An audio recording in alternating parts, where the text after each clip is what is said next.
siapapun hakim itu sebaiknya dia mundurkan diri. Itu mantan hakim MK, oh itu pengkhianat bangsa, penyelundup hukum, memutarbalikkan hukum. Untuk para hakim, biarlah masyarakat yang menghukum secara moral, karena itu lebih sakit daripada dihukum.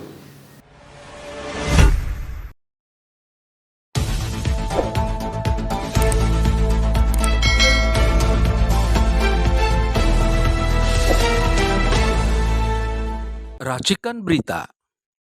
Assalamualaikum warahmatullahi wabarakatuh. Selamat sore, salam sejahtera. Jangan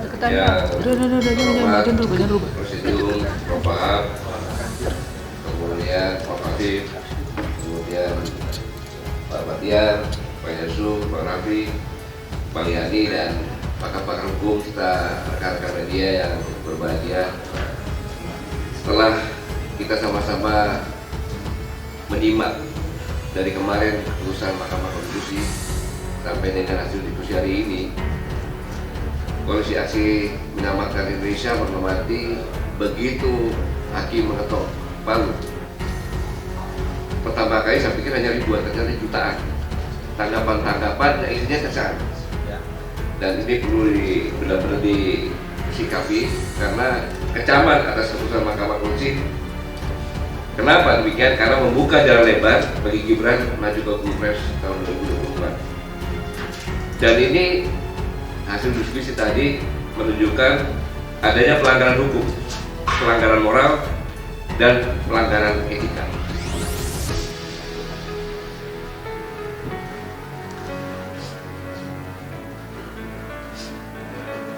Mengapa demikian? Karena pertama, keputusan Mahkamah Konstitusi ini adalah keputusan yang catat hukum, yang serius. Hukum dilanggar demi kepentingan presiden dan keluarganya. Bahkan Prof. Yusril mengatakan telah terjadi penyelundupan hukum luar biasa. Mengapa demikian? Karena ada 3 hakim yang menyetujui, 2 hakim yang concurring opinion, dan 4 hakim dissenting opinion. Di mana yang 3 hakim itu menyetujui bahwa bisa mendaftarkan kalau pernah menjabat dipilih, yaitu bupati, wali kota, dan gubernur. Tapi yang 2 hanya gubernur, gitu. Sedangkan yang 4 menolak. Sehingga apa yang diputuskan adalah melanggar. Kalau kita baca benar-benar. Jadi kalau dibilang kasus Karing, walaupun argumennya berbeda dianggap setuju dengan keputusan, maka keputusan itu bisa 3 setuju penuhnya, 2 meragukan atau Karing, kemudian 4 dissenting opinion. Jadi keputusannya 5-4. Tetapi sebenarnya yang sekarang tadi 3, 2, 4 itu tidak setuju karena gubernur. Ini kan? Tidak setuju untuk Gibran. Ya. Tidak setuju untuk Gibran. Kemudian yang kedua, keputusan Mahkamah Konstitusi ini adalah keputusan yang mempertontonkan pelanggaran moral. Karena telah mengambil keputusan diskriminatif hanya untuk memenuhi keinginan 1 orang, bahkan 10 anggota DPD nggak dianggap, banyak lagi nggak dianggap. Ya. Ya saya juga, ini nggak ada masalah kalau saya sih, siapalah saya kan gitu. Tetapi satu orang hanya karena pengagum Gibran langsung Ketua Mahkamah Konstitusi ikut dalam sidang. Dan ini sangat luar biasa karena mengaku mahasiswa ini seorang partai Gibran. Jadi ini mempertontonkan pelanggaran moral.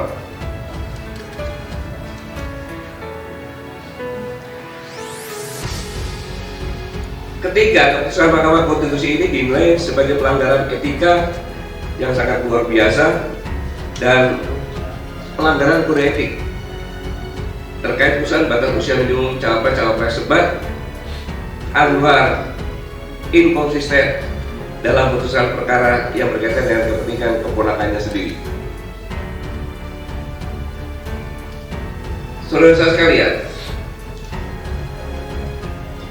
hal ini sangat-sangat luar biasa.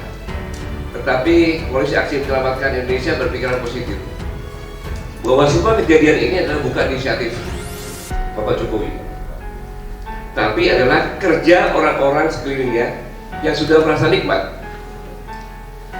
Karena latar belakang MK ini adalah berawal dari pengajuan Gibran sebagai wali kota Solo. Karena PDIP punya aturan bahwa DPC, DPD sudah menyiapkan 2 nama dan tidak bisa dirubah. Tetapi hanya satu yang bisa berubah, yaitu ketua umum. Maka berdasarkan penjelasan tokoh PDIP mengatakan bahwa Pak Jokowi menghadap Ibu Mega untuk minta Gibran. Pemikiran ini adalah bahwa tingkat kecil ini ada satu orang yang bisa menghapuskan semua undang-undang.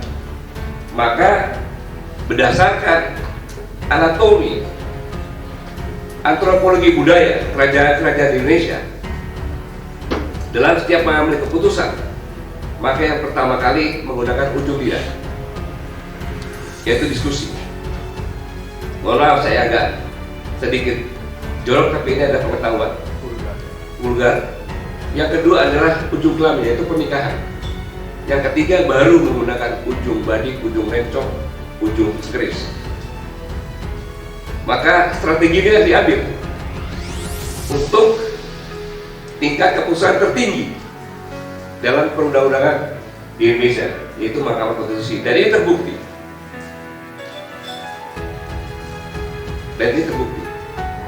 Maka dari orang-orang sekelilingnya ini, maka dalam kesempatan ini saya sebagai Kepala Staf Angkatan Darat menjadi Panglima TNI diangkat oleh Pak Jokowi sebagai Panglima TNI. Saya perlu mengingatkan bahwa apabila Gibran maju, maka sangat luar biasa mengorbankan legalitas. Beliau sudah 2 periode memimpin bangsa ini, legalitasnya cukup baik, juga internasional juga, tiba-tiba akan jatuh karena amoral dengan yang saya sampaikan tadi. Kenapa demikian? Karena bisa terjadi bahwa pada periode yang akan datang kapan ada pelajaran sejarah untuk memberikan pelajaran tentang moral, etika, budi pekerti dan sebagainya. Yaitu diberikan contoh. Contohnya adalah keluarga Jokowi yang menjadi presiden membuat segala macam langkah-langkah sehingga bisa meluruskan mulai dari wali kota sampai dengan calon wakil presiden. Karena apapun yang terjadi, saudara-saudara, maka saya tidak kemana-mana, tidak ke Pak Ganjar, tidak ke Pak Prabowo, tidak ke Pak Amin, karena saya masih mengamati. Kalau nanti terjadi apa-apa, Railcon dibeli semuanya, mengatakan pasangan satu yang menang, kemudian ada demo, cukup sampaikan silakan ajukan ke Mahkamah Konstitusi. Artinya Mahkamah Konstitusi pasti akan bersama dengan kami.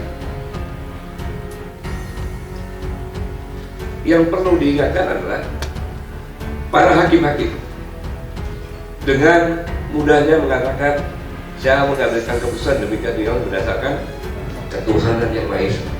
Luar biasa. Dipermainkan, Tuhan dipermainkan. Maka menurut saya yang terbaik adalah para hakim-hakim ini mengundurkan diri untuk kehormatan dan untuk meninggalkan jejak sejarah kepada keluarganya. Bayangkan kalau suatu saat mulai dari tingkat TK, SD, SMPA dan seterusnya ada pelajaran sejarah untuk pelajaran. Jangan sampai terjadi perbuatan yang amoral. Tentang hakim-hakim diceritakan seperti ini, tentang mantan presiden dan keluarga seperti ini. Itu sangat menyedihkan. Dan itu yang dilakukan oleh sejarah itu. Kalau ada pengkhianat, maka dia dikubur di tangga ke makam raja, supaya setiap orang yang akan ke makam raja menginjak-injak. Terus sekalian, sebelum saya akhiri, saya sedikit ingin menjelaskan tentang peperangan di Perang Dunia Kedua. Mohon maaf, yang saya jelaskan ini di Amerika, yaitu Letnan Komandan Edward Henry O'Hare yang lahir 13 Maret 1914. Seorang penerbang angkatan laut ketika akan melakukan patroli dengan timnya, tiba-tiba kru daratnya menyampaikan bahwa dia harus kembali karena bahan bakarnya tidak sempat diisi. Dan ketika kembali, dia melihat ada 9 pesawat tempur Jepang akan mengebom kapal induknya. Maka dengan gagah berani dia serang, akhirnya 5 dari 9 itu jatuh, dan yang lainnya dia serempet-serempet pakai pesawatnya. Akhirnya yang 4 kabur. Dan ini bisa dilihat karena pesawat tempur itu di sayapnya dikasih kamera atau video. Maka Edward ini pertama kali yang menerima penghargaan tertinggi, Medal of Honor dari Angkatan Laut pada Perang Dunia Kedua. Yang pertama kali menerima adalah Edward ini. Dan kemudian karena keberhasilannya, kapal induk Amerika pun dikasih nama Edward O'Hare. Kemudian bandara terbesar nomor 2 di Amerika di Chicago juga diberi nama. Mengapa demikian? Karena pada tahun 42 di Amerika terkenal dengan mafia Al Capone. Ada seorang yang disebut Edward Joseph O'Hare atau SED. Dia adalah pengacara dari Al Capone yang kekayaannya hampir sama sahabatnya.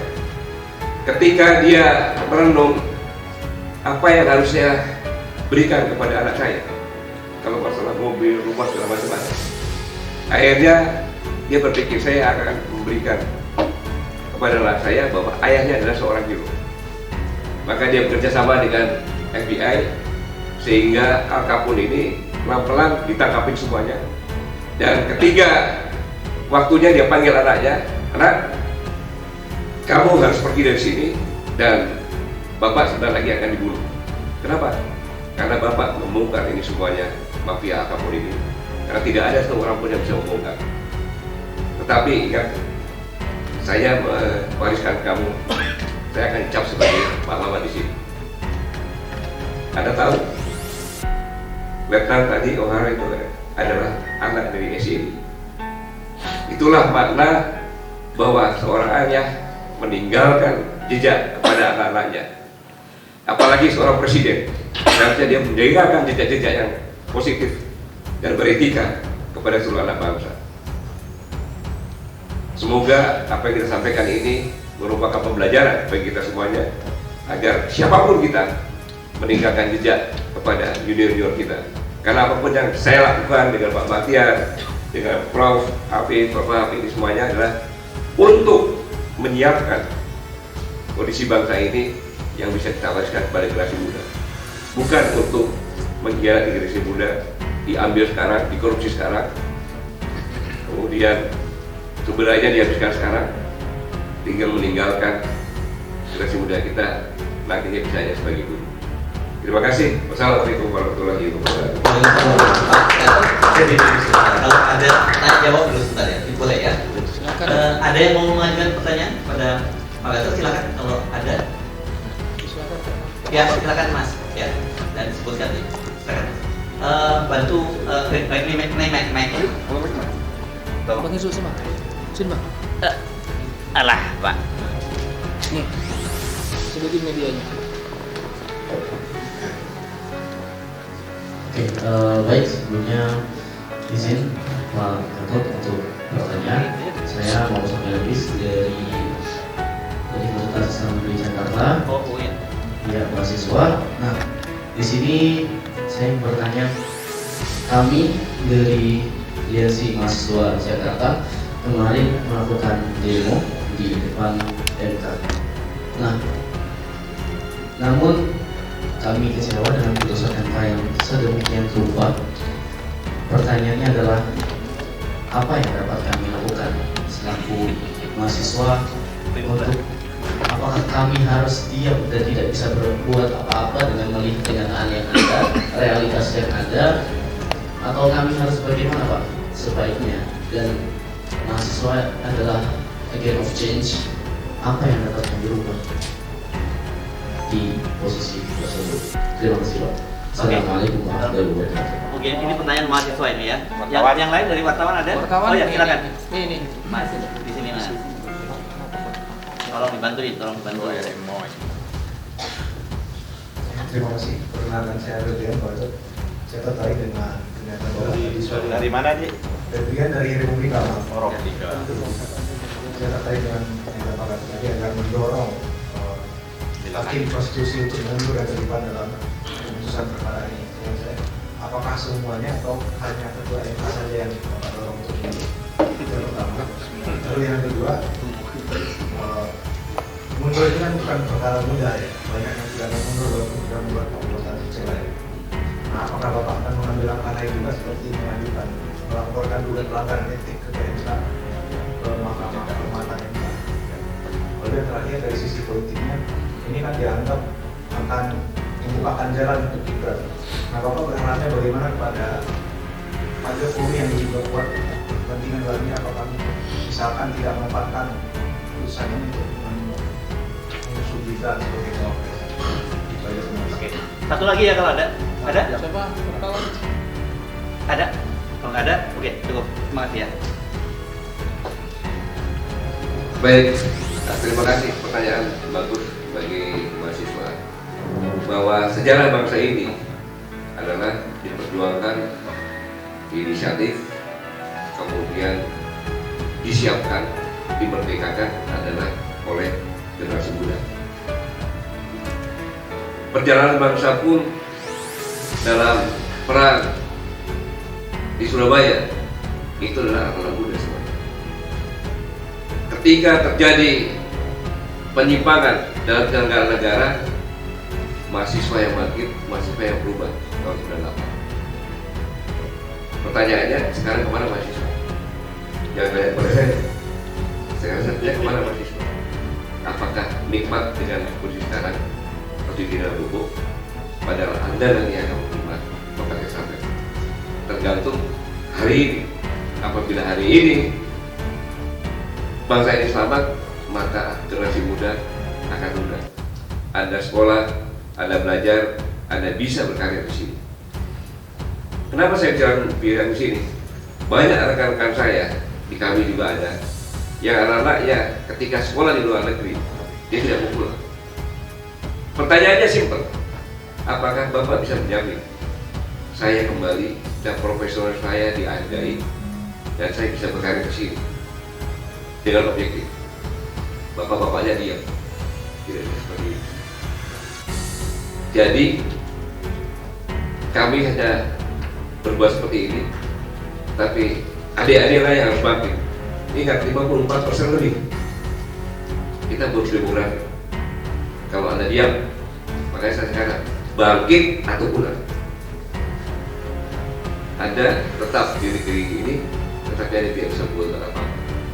Lihat ya sekarang tanah-tanah siapa punya, tambang-tambang siapa yang punya, untuk siapa?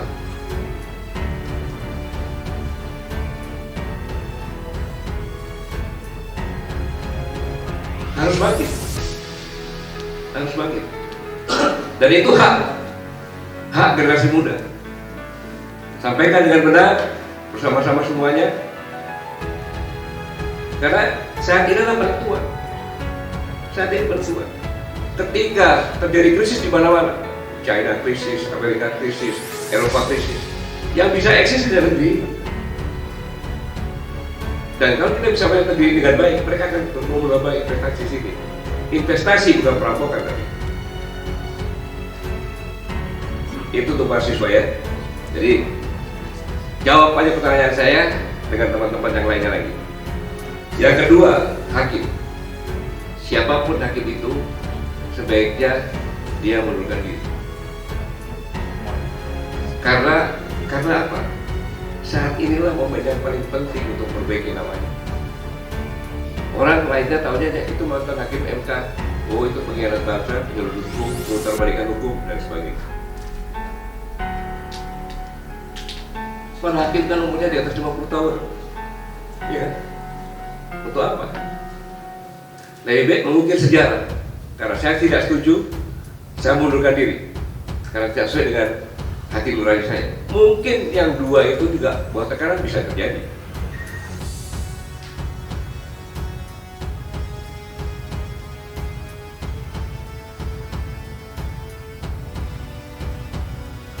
Kemudian untuk para hakim, biarlah masyarakat yang menghukum secara moral, karena itu lebih sakit daripada hukum. Dan saya yakin juga nantinya sejarah akan terbuka. Kemudian pertanyaan lagi apa? Politik. Dia posisi politiknya apakah mendorong Pak Jokowi juga menggunakan kata Gibran sebagai cawapres? Saya kan tadi katakan bahwa saya punya keyakinan yang membuat semuanya ini adalah orang-orang sekitarnya yang akan menyerumuskan Jokowi sendiri. Kalau Pak Jokowi mendaftarkan, selesai sudah legalitasnya. Baik di Indonesia maupun di luar, bahwa apa bedanya dengan hakim? Sudah jelas keputusan hakim itu tidak memiliki kekuatan hukum, masih mengambil keputusan. Saya pikir, saya tahu persis sebagai seorang presiden yang 2 periode, tinggal mengakhirinya, tidak akan mengambil risiko itu. Walaupun semua orang menginginkan beliau mengambil keputusan seperti itu supaya lebih enak lagi dibully.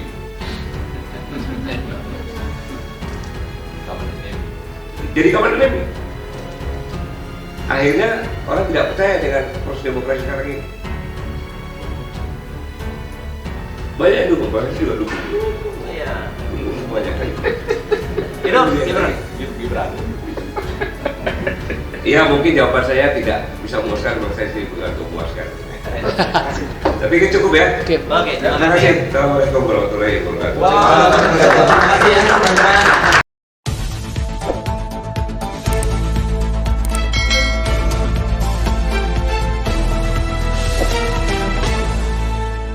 Racikan Berita